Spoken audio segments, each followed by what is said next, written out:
प्रणाम प्रभु। हे प्रजापति प्रभु आपुनी এই জীৱ জগত সৃষ্টি কৰিছে আমি সেই জীৱ জগত পালন কৰিছো ৰুদ্ৰই অন্যায় অধৰ্ম হলে তাক ধ্বংস কৰি সৃষ্টি ৰক্ষা কৰিছে এইদৰে আমি তিনিও অবিৰাম গতি জগতখন ৰক্ষা কৰিছো কিন্তু হঠাৎ আমাৰ সৃষ্টি তাজি অজানিতে উলটপালট হব ধৰেছে प्रभु কাৰণ সৃষ্টিকৰ্তাই আজি সৃষ্টি কৰিবলৈ পাহৰিছে प्रभु আমি বিষ্ণুৱে পালন কৰিবলৈ পাহৰিছো আৰু ৰুদ্ৰই সংহাৰ কৰিবলৈ পাহৰিছে প্ৰভু যিনি দৃষ্টি নিক্ষেপ কৰিছো তিনি সৃষ্টি ৰাজ্য পাপৰ দ্বাৰা নিমজ্জিত হৈ ধৰ্মক চুৰমাৰি কৰি অধৰ্মই এফালৰ পৰা গ্ৰাস কৰি আহিব ধৰিছে প্ৰভু ইয়াৰ বাৰু কিবা কাৰণ বিচাৰি পাইছেনে প্ৰজাপতি আৰু দেৱাদিদেৱ ৰুদ্ৰ प्रभु আমি এই যুগৰ শেষৰ কল্প ধৰি দিছো যুগৰ পৰিৱৰ্তনৰ লগে লগে পৃথিৱীত এনে ধৰণৰ অন্যায় অধৰ্ম অবিচাৰ আদিয়ে দেখা দিয়ে তাৰে অমংগলৰ ঘোষণা হৈছে নেকি প্ৰভু যেনিয়েই দৃষ্টি নিক্ষেপ কৰিছো কেৱল অন্ধকাৰ অন্ধকাৰ অন্ধকাৰ দেখিছো কাৰণ গ্ৰহে ফালৰ পৰা গ্ৰাস কৰি আহিব ধৰিছে এটা কল্পৰ শেষ হলে আন এটা কল্পৰ আৰম্ভ হয় সেই কল্পত যদি ধৰ্মই স্থিতি ল'ব পাৰে তেন্তে অতি লাভ হৈ অনাদৰ অনাবৃষ্টি দূৰ হয় আৰু যদি অধৰ্মই স্থিতি ল'বলৈ সুবিধা পায় তেন্তে তাৰ ফল অতি ভয়ংকৰ হয় দুৰ্ভিক্ষ মহামাৰী কটাকটি মৰামৰি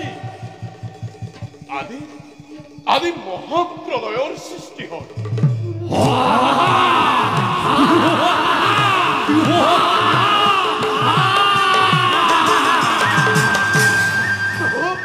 প্ৰভু মহাবিপদৰ ৰাজধানী হলেই হৌতো আকাশ মাৰ্গত ভীষণ দৈত্য তাৰ ভয়ত পৃথিৱী তল ওপৰ হ'ব ধৰিছে প্ৰভু সোনকালে সুদৰ্শন প্ৰহাৰী কৰি দৈত্যক নিধন কৰক মহাদেৱ হাতৰ ফুল আকাশ মাৰ্গলৈ নিক্ষেপ কৰক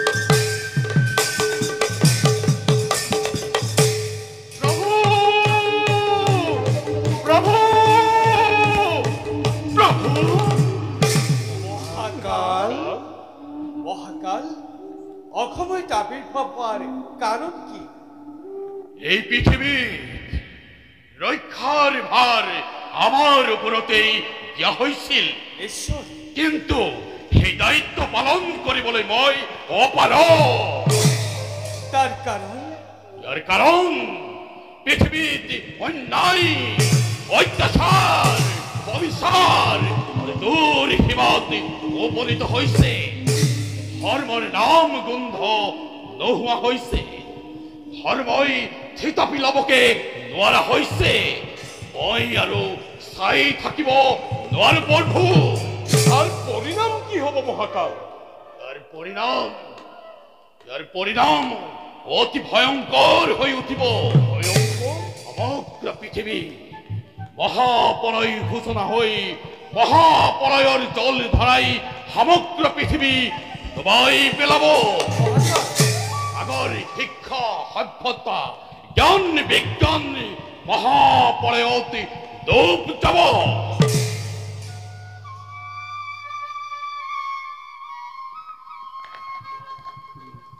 বেদ বেদাংগ দেখি মুনি সকলৰ বেদ বেদাংগ একোৱেই বাচি নাথাকিব। সৃষ্টি ৰক্ষা নহলে পৃথিৱীৰ নৰ সমাজৰ কি দশা হব মহাকাল? পৃথিৱীত ধৰ্ম বুলিবলৈ একো নাই। সমগ্ৰ পৃথিৱী অধৰ্মই নাশ কৰিছে। মই আৰু চাই থাকিব নোৱাৰো। মোৰ কাৰ্যকাল শেষ হৈ আহিছে। গতিকে পৃথিৱী ধ্বংস অনিবাৰ্য। তাৰ উপায়? ইয়াৰ উপায় মহাকাল উপায়? ইয়াৰ উপায় পৃথিৱীৰ ভিতৰত জম্বুৰি পৰ ধৰ্মপান ৰজা সত্যব্ৰত এই মহাপলয়ৰ মাজতো বাচি থাকিব।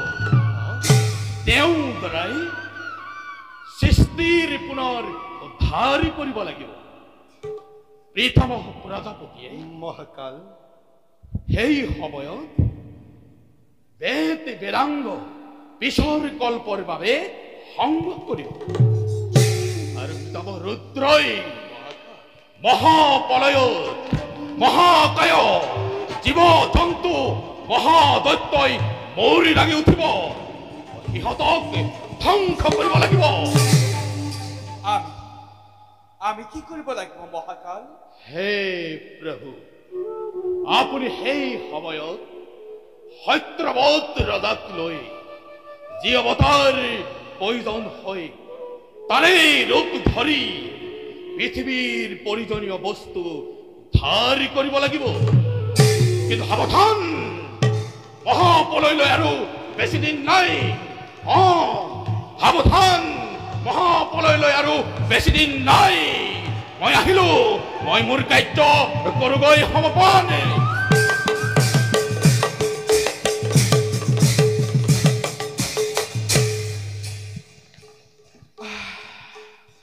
এই সুন্দৰ বিনন্দীয়া সৃষ্টি, বেদ বেদাংগ, শিক্ষা দীক্ষা, সাহিত্য সভ্যতা সকলো মহাপ্ৰলয়ত লোপ পাব। পুনৰ সৃষ্টি কৰিবলৈ থাকিব ক'ত প্ৰভু? প্ৰভু, আপুনি এতিয়াৰ পৰা যিমানবোৰ বেদ বেদাংগ কৃষ্টি সভ্যতাৰ নিদৰ্শনত থকা সকলো সামগ্ৰী এপদ এপদকৈ সংগ্ৰহ কৰাৰ ব্যৱস্থা কৰক প্ৰভু। মহাপ্ৰলয়ৰ পাছত যাতে পিছৰ কল্পত মানৱে পুনৰ শিক্ষা লাভ কৰিব পাৰে তাৰ ব্যৱস্থা কৰক প্ৰভু। ইমানবোৰ সাহিত্য সভ্যতাৰ নিদৰ্শন ইমান সোনকালে সংগ্ৰহ কৰাটো সম্ভৱ নহয়। তাতে এনে এটা ভয়ংকৰ পৰিৱেশত কোন ক'ত কেনেদৰে পৰি থাকিব তাৰ কোনো ঠিকনা নাই প্ৰভু। সকলোবোৰৰ যাতে কিছু আভাস ৰাখি যাব পৰা যায় তাৰ চেষ্টা কৰিব প্ৰভু। ৰুদ্ৰই হঠাৎ মহাবল ধাৰণ কৰি সকলোবোৰ ৰক্ষণাবেক্ষণৰ দায়িত্ব গ্ৰহণ কৰক। বিশেষকৈ বেদ বেদাংগ কৃষ্টি সভ্যতাৰ নিদৰ্শন যদি কেইবাদৰে অনাৰ্যৰ হাতত পৰে তেতিয়াহ'লে পৃথিৱীৰ পৰাই আৰ্যৰ ৰাজত্বৰ অৱসান ঘটিব। গতিকে প্ৰজাপতি ৰুদ্ৰ, এতিয়া আপোনালোকে নিজ নিজ কৰ্তব্যত সৌকক ৰখক। তেন্তে আমি নিজ নিজ কৰ্তব্যত সৌক ৰখো। বলক প্ৰজাপতি।